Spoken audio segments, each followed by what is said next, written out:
gitu. Ngobrol Cuma di biasanya sofa kan episode selain kali ada ini. peragaan busana itu juga ada lomba misalnya menulis puisi kayak gitu-gitu. Nah itu sih paling aku yang ikutnya momennya itu ya lomba-lomba yang kayak gitu. Nggak ingat sih aku Mas Oji. Tapi kayaknya aku ikut terus deh kalau nulis-nulis puisi. Soalnya aku anaknya sastra banget kan. Iya, memang. Nah, puitis kayak gitu. Iya, betul. Ha, ha, ha. Kalau aku merasakan dan melihatnya itu sendiri, perempuan tuh masih belum bisa membuat keputusan untuk dirinya sendiri. Itu kan juga kemerdekaan ya, maksudnya kemerdekaan untuk perempuan itu sendiri, supaya tubuhnya dia adalah haknya dia gitu.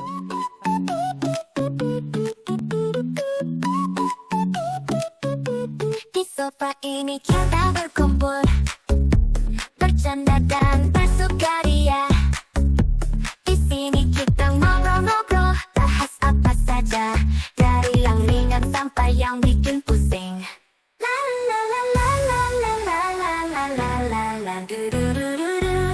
Du du du du du. La la la la la la la la la la la la du du du du. Halo, hai. Hai. Teman ngobrol. Ketemu lagi di ngobrol di sofa bersama geng YKP. Kali ini kita momennya masih memperingati Hari Kartini ini, April-Aprilan ya. Itu mungkin kita akan ya membahas lah sedikit flashback juga kita dulu ngapain aja di Hari Kartinian gitu. Nah, teman-teman ada nggak yang mau mulai kali memori apa yang dulu masih terkenang masih kecil? Ngerayain atau seheboh apa merayakan Hari Kartinian?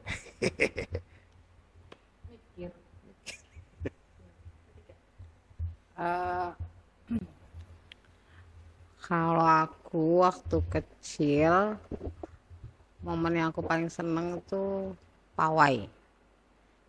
Pawai jalan-jalan muter, karena sekolahku ada di perumahan ya. Jadi muter-muter komplek perumahan gitu. Komplek. Wah, akunya sih nggak anak komplek. Rumah sekolahannya yang ada di komplek.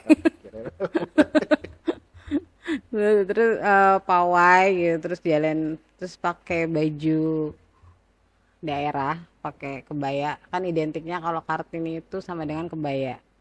Jadi pakai kebaya, terus ya sebagai anak perempuan seneng karena di make up. Kan kesannya centil banget ya, tapi ya emang kayak gitu kan kalau masih kecil tuh. Jadi kalau ada Kartini tuh senengnya ya itu sih ya. Mungkin Mbak Nancy bisa cerita. Ya, sama setiap perayaan waktu itu, waktu sekolah itu dengan pakaian daerah. Ini SD atau SMP atau SMA? SD ya, waktu SD. Kalau SMA waktu itu nggak. Jadi waktu SD pakai pakaian daerah juga, terus hanya keliling di sekolahan aja waktu itu.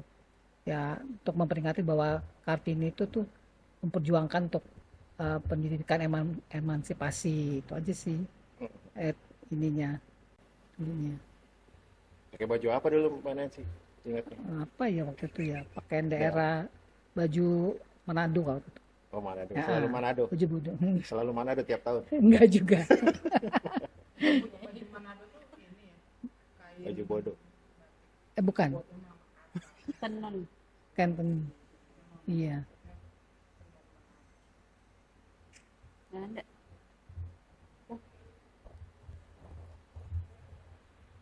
Yang diingat ya perayaan Kartini waktu kecil itu tentu sama pakai, hari itu kita berpakaian adat ya. Kalau saya nggak salah ingat paling gampang memang pakai baju, paling sering pakai baju kurung Sumatera Barat itulah. Nah, kemudian yang aku suka juga pulang cepet. Jadi nggak ada pelajaran, bisa pulang cepat setelah upacara. Yang nggak suka keliling-keliling itu yang jadi tontonan orang tua atau warga sekitar lah, jadi kayak ditonton kayak diarak-arak itu paling, maksudnya agak PR, males. Capek. capek banget mesti jalan muter gitu, kadang-kadang curi-curi, ya udah balik aja gitu, panas. Nah, tapi yang paling seneng sih ya pulang cepat. Tapi juga eh, saat itu juga sempat berpikir kayak ini ada pahlawan nasional perempuan juga, taunya Ibu Kartini kan. Nah, tapi sebenarnya banyak lagi pahlawan perempuan lainnya gitu selain Ibu Kartini juga kan. Tapi saat itu kayak bangga dan ada kok perempuan ya pahlawan di Indonesia gitu. Saat itu mikirnya seperti itu gitu. Tapi kayak beliau membuka apa ya pendidikan untuk perempuan gitu, itu juga waktu SD sudah dijelaskan bahwa kita bisa, beliau memperjuangkan pendidikan juga untuk kelompok perempuan. Lebih itu dulu sih ya, saat di usia itu yang saya ingat waktu dulu. Oh, Tuh. Terus libur kadang kan. iya. Ya. Sekolah cuma buat pawai. Nah, sekolah cuma buat pawai. Suka deh. Bisa? Kamu Gis? Kalau aku eh apa ya, kalau momen-momen kayak pawai dan lain-lain tuh aku jarang ikut sih, karena aku nggak not into fashion show dan lain-lain gitu. Cuma biasanya kan selain ada peragaan busana itu juga ada lomba misalnya menulis puisi kayak gitu-gitu. Nah itu sih paling aku yang ikutnya momennya itu ya, lomba-lomba yang kayak gitu. Pernah juara. Nggak ingat sih aku Mas Oji, tapi kayaknya aku ikut terus deh kalau nulis-nulis puisi. Soalnya aku anaknya sastra banget kan, Iya, memang. nah, puitis kayak gitu. Iya, betul. Ha. Jadi sayang banget nih dilewatkan Kenapa gitu. tidak ikut? Betul, Iya. betul, betul. Jadi kayak menulis puisi untuk Ibu Kartini gitu. Baju daerah apa yang pakai? Satu Padang. Nggak ada, aku nggak suka pakai-pakai begitu dulu. Cuma dulu aku pakai baju daerah cuma pas ulang tahun Mas Oji. Nah, bingung kan? Jadi gitu, aku pakai baju daerah tuh dulu pas ulang tahun aja, tapi pas yang lain enggak. Iya. Menarik, menarik.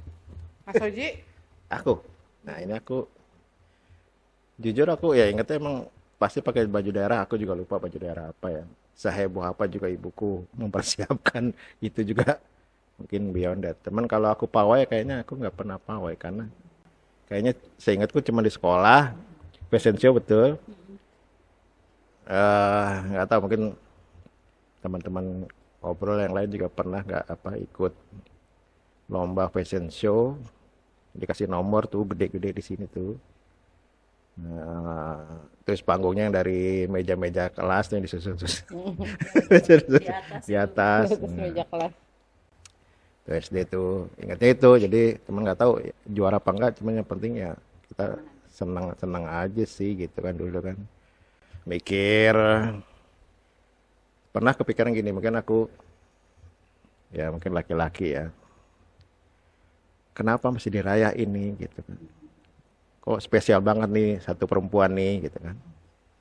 Ada betul kan teman ada perempuan yang lain, kenapa nggak dirayain gitu kan, karena dulu aku nggak tahu lah istilah emansipasi atau apalah. Terus banyak loh pahlawan yang lain kayaknya lebih wah lah istilahnya. Kenapa nggak ada hari? Coba ada hari Sudirman? Nggak ada. Nggak ada kan? Hari Cut Mutia atau hari Dewi Sartika Cut atau Nyadin hari Cut gitu Nyadin? ya. Nggak ada kan? Itu sempat protes aku dalam hati ya. Aku ngobrol sih sama teman-teman dengan ya teman-teman kan yang sempat tertawa-tawa saja gitu. Itu tuh sempat ada pemikiran gitu ya, gitu. Ya nanti kita bahas ya. Sekarang bagaimana gitu kan? Tapi Gitu. aku dulu ya waktu kecil itu sempat mikir gini, kan pahlawan ya, maksudnya pahlawan, terus pahlawan perempuan. Jadi dulu aku mikirnya, oh si Kartini ini berarti ikut perang kali ya gitu. Itu Ya dulu betul kan, sama, aku dulu juga tuh gitu sempat mikirnya. mikirnya tuh kayak gitu, saya ikut perang kayak film-film. Kalau Cut Nyadin kan ikut perang Ya, tuh. keren gitu. Dulu aku mikirnya gitu, oh si Kartini ini mungkin ikut perang, terus dia meninggal di medan perang, makanya itu jadi tanggal lahirnya dirayakan gitu sama masyarakat Indonesia. Dulu tuh masih kecil mikirnya kayak gitu, karena emang eh, tidak terpapar sebenarnya apa sih yang dilakukan Kartini gitu. Entah mungkin guruku sudah menjelaskan tapi aku yang Enggak dong ya Ya maksudnya. kita kan dulu tim belakang pojok. Nggak pernah dengerin dulu. Duduknya Nggak pernah dengerin guru. Nggak nyampe, nggak nggak nyampe, nyampe. sinyalnya nggak Kita nyampe ke kita udah belakang sibuk-sibuk nih. kerok-kerokin ke meja aja nggak ngerti lah. Ya mungkin gitu sih. Ada hal lain nggak mungkin Mbak Nanda atau yang tadi yang kayak gua gitu pemikiran yang aneh-aneh gitu waktu masih kecil. Iya ya, maksudnya karena kan memperingati ya saat kecil, mungkin saat kecil tuh ya yang diingat atau yang dilakukan ya ini perayaan gitu kan. Tetapi mungkin memaknai secara apa ya, secara lebih dalam apa yang beliau perjuangkan itu udah agak dewasa ya, udah besar gitu, baru membaca buku kisah Kartini atau membaca surat-surat yang dituliskan Kartini itu udah dewasa. Tapi waktu kecil itu ya taunya itu pahlawan Indonesia dan pahlawan perempuan yang luar biasa. Itu sih kalau bicara saat kecil. Tapi tentu kalau mungkin kalau bagi saya nggak saya sadari tentu menemani lah pertumbuhan saya di masa remaja sampai saat ini sebetulnya kan gitu, kayak mungkin tanpa saya sadari oh iya kisah-kisah Kartini apa dia berjuang gitu untuk kaumnya itu juga tanpa aku sadari itu menginspirasi yang sebenarnya masih sangat kita perjuangkan juga saat ini ya, di antara mungkin sesama di antara kita menjadi sosok perempuan yang ingin mematahkan banyak stigma gitu soal perempuan. Saat itu kan masih kita seperti saat ini itu masih yang kita sedang perjuangkan gitu, kayak oh ya perempuan tuh harusnya seperti itu. Cuman saya itu sampai kalau aku sekarang berpikir luar biasa sekali pemikiran beliau untuk mendobrak, mematahkan stigma cara pandang perempuan gitu. Itu sih kalau faktanya sekarang tuh berhadapan kalau misalnya aku bicara keras sedikit itu dianggap aku sosok yang marah-marah gitu. Padahal itu bukan identitas apa ya, identitas yang harusnya nggak melemahkan saya sebagai perempuan gitu. Tapi apakah kalau laki-laki yang marah-marah dianggap bisa lebih diterima misalnya? Dianggap biasa. Dianggap biasa. Tapi kalau ibu-ibu yang marah atau perempuan yang marah itu wah sesuatu yang wah gimana banget gitu. Itu yang apa ya?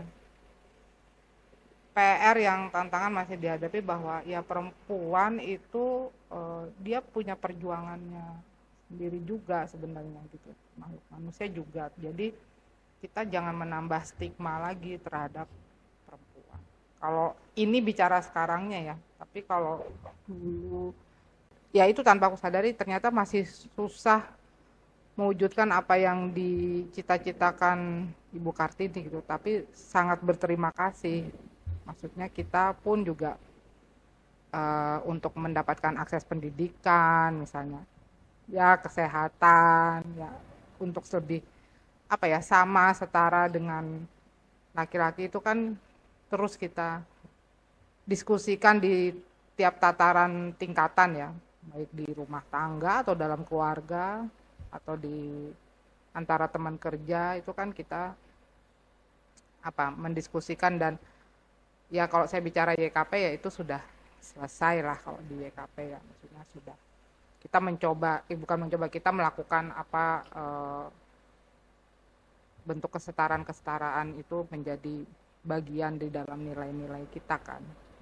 Itu sih sekarang. Tapi ya PR-nya di luar sana apakah memaknai dan memahami perjuangan seperti Kartini atau kita sendiri yang sedang berjuang ini, apakah tentu saja masih jadi PR dan bukan hal yang mudah.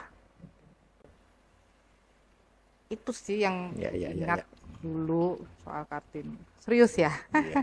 Nggak apa-apa. Ini kan ada pesan-pesan penting toh buat buat para yang nonton kita. Kis? Kalau aku sih melihat Kartini itu kalau dulu sih taunya kan memang dia beliau ini memperjuangkan pendidikan untuk perempuan kayak gitu ya. Karena pada masa-masa itu yang boleh belajar dan dapat kesempatan untuk belajar sampai ke luar negeri itu tuh cuma kaum bangsawan dan juga kelompok laki-laki, itu pun yang terpilih-terpilih aja gitu. Jadi cukup bangga gitu dengan adanya Ibu Kartini. Nah, terus kalau sekarang tuh setelah mengetahui banyak ya kan, banyak sumber informasi, ada film Kartini juga, terus ada buku-bukunya juga gitu. Setelah tahu bahwasanya ternyata Kartini begitu tuh karena dia juga mampu memanfaatkan eh, kesempatan yang dia punya gitu. Jadi walaupun walaupun dia dipaksa menikah dengan kepala daerah dan lain-lain yang kayak gitu-gitu, eh, tapi dia memanfaatkan itu untuk membuat perubahan besar gitu. Jadi kayak nggak hanya untuk dirinya sendiri, tapi untuk perempuan-perempuan pada saat itu. Dimana itu juga jadinya awal mula eh, apa pendidikan ini setara untuk siapapun gitu kan. Jadi ya itu jadi adalah apa ya, bangganya gitu melihat perjuangan beliau itu. Dan eh, melihat apa ya, dari itu juga tuh aku juga jadi berpikir sebenarnya bentuk Kartini ini kan adalah sosok yang dilihat nggak hanya dari apa yang dihasilkannya, tapi juga gimana proses belajarnya, gimana proses dia sampai ke situ gitu, semangatnya juga. Nah, kayaknya kita sebagai perempuan juga bisa mengikuti semangat tersebut gitu. Jadi nggak hanya kalau Kartini ada di dunia pendidikan, mungkin kita bisa di bidang-bidang lainnya yang kita suka atau yang menurut kita perlu diperjuangkan gitu. Jadi kayak yang kita sebenarnya bisa juga jadi Kartini versi kita sendiri gitu. Jadi ya boleh versi milenial juga bisa gitu. Jadi kayak yang dilihat tuh semangatnya itu. Jadi kayak gimana dia memanfaatkan kesempatan, gimana dia melihat peluang. Nah, itu yang mungkin harus kita coba gitu. Karena kan mimpinya belum 100% terwujud. Ya, kita-kita dan teman-teman penerus ini yang mencoba mewujudkan mimpi itu sepenuhnya, karena perjuangan kita masih ada di situ gitu ya. Banyak kok contohnya, misalnya kayak dapat akses layanan kesehatan reproduksi ya yang komprehensif, ya kita sedang berjuang di situ. Padahal apa ya, maksudnya itu sih yang mesti kita tanyakan kembali, apakah sudah betul-betul kita mendapatkan apa yang menjadi hak bagi semua, baik perempuan dan apa identitas lainnya itu. Ya, ya. Dia mau Mana? ini sih. Iya, kalau aku sih dia tetap memberikan apa namanya, mempertahankan semangat Ibu Kartini, memperjuangkan idenya dia untuk sekarang.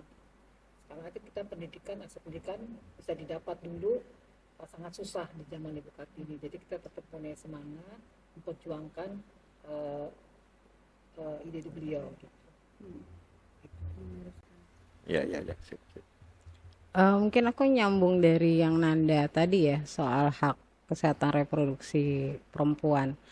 Kalau untuk akses pendidikan, aku rasa di Indonesia mungkin di Indonesia ini sih untuk perempuan udah tidak ada pembatasan ya. Tapi kalau untuk hak kesehatan reproduksi sendiri, kalau aku merasakan dan melihatnya itu sendiri, perempuan tuh masih belum bisa membuat keputusan untuk dirinya sendiri. Itu kan juga kemerdekaan ya, maksudnya kemerdekaan untuk perempuan itu sendiri, supaya tubuhnya dia adalah haknya dia gitu. Karena masih banyak intervensi dari luar yang ya kamu harus ini, kamu harus itu gitu. Padahal perempuan itu kan punya hak, punya kemerdekaan untuk bisa menentukan buat tubuhnya. Contohnya kayak misalnya alat kontrasepsi, ya kan. Nah itu aja kadang-kadang itu diintervensi oleh pihak, misalnya pihak nakes, petugas kesehatan. Ini aja bu, ini aja ya. Seharusnya kayak gitu kan, biar aja si perempuan itu yang membuat keputusan gitu. Nggak harus pihak luar itu sebagai petugas kesehatan dia hanya ini loh, kalau pakai KB-nya hormon efeknya ini, kalau tidak hormon efeknya ini. Cukup sampai di situ. Jadi biarkan si perempuan itu yang membuat keputusan. Jadi kalau dilihatnya tuh kemerdekaan untuk itu masih belum bisa terwujud ya. Apalagi kalau misalnya harus tanya suami kayak gitu. Sebenarnya itu nggak harus gitu. Karena kan yang merasakan efeknya si perempuan itu sendiri gitu. Kita udah dipilihin KB-nya gagal, yang disalahin perempuan lagi. Ya, iya. Biasanya Tapi gitu ya. gini, memang KB itu kan kembali lagi buatan manusia ya. Jadi setiap itu pasti ada kegagalan, ya kan? Ya namanya anak itu kan berkah dari Tuhan. Jadi memang kalau dibilang ada kegagalan, pasti ada kegagalan. Orang apa namanya steril aja kita dari 300 orang aja bisa ada 2 orang yang gagal gitu. Itu bisa terjadi memang. Tapi ya itu kembali itu keputusannya itu loh yang penting itu yang aku masih belum bisa merasakan ya, belum banyak perempuan yang bisa memutuskan untuk dirinya sendiri. Pasti ada intervensi entah dari suami, dari keluarga atau dari pihak lain gitu. Itu yang aku masih merasakan masih belum ada kemerdekaan untuk itu. Mungkin itu ya. Mungkin artinya begini. Tadi soal keputusan untuk tubuhnya betul. Perempuan itu kan pasti akan mencari tahu informasi untuk dirinya ya. Katakan kita kalau bicara kontrasepsi nih, pasti dia akan cari tahu dong. Nah, di dalam informasi kontrasepsi itu kan pasti disebutkan bahwa oh ada sekian persen kegagalan. Tapi ketika dia memutuskan untuk dia butuh alat kontrasepsi, dia itu memutuskan dengan rasa aman tanpa ada artinya batasan atau hambatan, halangan ya, ini di luar medis yang dia secara aman bisa menyampaikan atau bisa memutuskan gitu dengan dirinya sendiri. Dan bahwa keputusan apa tadi kalau itu gagal, itu dia nggak perlu disalahkan gitu. Karena tadi disampaikan bahwa alat kontrasepsi itu memang ada sekian persen kegagalan. Tetapi kan tujuannya adalah untuk menyehatkan si perempuan.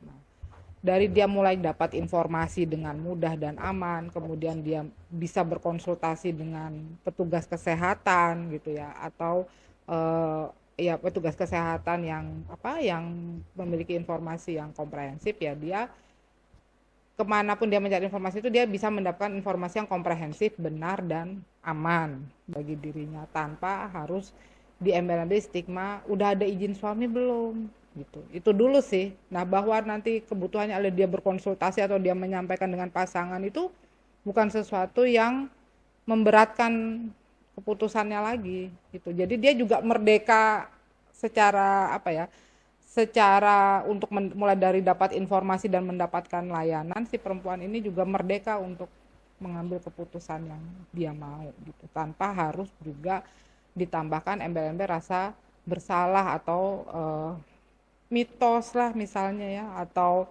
mengurangi perannya sebagai perempuan atau sebagai istri di dalam rumah gitu. Karena itu kan pemahaman yang sangat-sangat keliru gitu, yang juga menjadi PR kita bahwa oh kalau perempuan memutuskan kesehatan dia dianggap nggak cakap. Tentu saja kan bukan latar belakang kesehatan, tetapi dia bisa mencari tahu. Nah, akses dapat informasinya dulu dia harus merdeka juga. Dia mau cari tahu gitu, yang kita dorong. Paling tidak dia mencari tahu informasi yang benar tadi. Nah, nanti bahwa ada kebutuhan konsultasi ke konselor, ke nakes, ke siapa yang dia anggap dia percaya, dia akan berkonsultasi. Tapi yang kita dorong adalah dia aman dan dia bisa mengakses informasi itu, apalagi dapat layanan. Bahwa nanti ada kegagalan itu kita harus paham. Namanya dengan upaya-upaya medis itu tentu ada sekian persennya ada kegagalan. Nggak usah bicara kontrasepsi ya, misalnya pasang ring atau apa, itu kan juga ada sekian persen ininya ya, kemungkinan kegagalan. Apalagi kontrasepsi tadi buatan manusia kata Tika. Nah, tapi yang disediakan adalah kalau gagal aksesnya apa layanan yang bisa, dukungan yang bisa diberikan nih kepada si perempuan kalau dia mengalami gagal KB. Itu sih yang mesti disediakan. Jadi bukan lagi kembali keputusan itu artinya perempuan itu salah dengan keputusan, atau apalagi yang bahaya dia dianggap gak cakap untuk membuat keputusan untuk dirinya. Nah, itu mungkin itu juga salah satu perjuangan ya, PR sih yang kita hadapi. Kalau kembali kisah Kartini kan juga, kalau saya baca beliau meninggal karena setelah 4 hari melahirkan anaknya ya, dianggap kisahnya ada preeklampsia. Itu yang kita dengar ya. Ini yang kita juga buat YKP sendiri kan, kita juga maksudnya bekerja di isu kesehatan reproduksi ini, kematian perempuan yang melahirkan atau hamil itu kan menjadi kematian yang sia-sia, yang seharusnya nggak perlu, yang dimana kalau saat itu misalnya Kartini bisa ngakses informasi atau bisa searching misal, nggak semudah sekarang kan ya misalnya, terus cepat mendapatkan pertolongan misalnya, itu kan mungkin bisa menyelamatkan. Nah, ini yang kita pengen perjuangkan sejalan, maksud saya ya dalam memperingati Hari Kartini ini juga mungkin ya sebaiknya kita juga mulai memberikan dukungan dan tadi ya konteks memahami pemenuhan hak kesehatan reproduksi itu juga dibongkar bahwa itu keputusan si perempuan yang lebih utama sih gitu. Bahwa dia ingin dapat layanan informasi kesehatan tentu ya, tapi bukan terus kemudian kalau dia dapat dia akan dianggap dia nggak tahu apa-apa, udahlah dikasih aja layanan seadanya gitu. Tapi nggak pernah ditanya atau dipastikan si perempuan ini paham ada kegagalannya atau apa yang harus dia lakukan, dan ada pilihan-pilihan lain yang tersedia misalnya. Nah, itu sih baru kita bicara bahwa merdeka itu bukan juga nggak ada ininya kan, nggak ada ada upaya-upaya dukungan yang juga perlu diberikan untuk seseorang bisa merdeka. Tuh. Jadi Kirain ini sih. ya. Iya. Kartini. Sama soal ini mungkin. Apa? Aku nambah soal memahami diri ya, atau soal juga mulai konteks merawat diri itu maksud saya memastikan diri kita atau siapapun baik perempuan dan dia memahami, mengedepankan kesehatan di dirinya itu juga sangat penting gitu. Tidak hanya fisik tetapi juga mental. Itu sangat penting untuk Ya tadi jadi kepikiran pernah nggak ya, gue jadi mikir kayak ini berarti gue harus banyak ngobrol sama anak-anak gue nih sekarang nih. Mudah-mudahan anak-anak gue nggak pemahaman kayak gue dulu gitu. Cuman Hari Kartini itu cuman perayaannya cuman sebatas pakai baju daerah. Kalau dipikir-pikir juga ya apa hubungannya ya perjuangan Kartini dengan baju daerah gitu kan. Tapi kan balik lagi ada hal yang lebih penting tadi. Nah, mudah-mudahan tadi ya perjuangan YKP seperti yang tertera di kaosku ini juga kuat dari era Kartini ya, jangan menyerah gitu, selangkah lagi kita menang gitu. Jadi optimis terus gitu. Semangat terus gitu. Oke. Ada lagi, kalau nggak ada lagi mungkin kita Kayaknya sesuai dengan bukan jargon ya, sesuai dengan judul bukunya Kartini ya, habis gelap terbitlah terang. Jadi karena sekarang kita lagi ada di tagar Indonesia gelap, semoga sebentar lagi Indonesia terang. Amin. Ya oke, terima kasih buat teman ngobrol kita edisi kali ini. Kita ngobrol-ngobrolnya ya mungkin cukup sekian, mudah-mudahan ada insight yang bagus dari teman-teman. Nah, ntar pokoknya teman-teman bisa komen juga, silahkan yang buat teman-teman makna Hari Kartini itu apa, tulis di komentar. Atau juga usulan-usulan kita ngobrolin apa nanti edisi berikutnya, tulis aja di komentar ya. Jangan lupa like sama subscribe dan follow semua medsosnya YKP. Oke, sampai jumpa. Dah. Dadah. Dadah.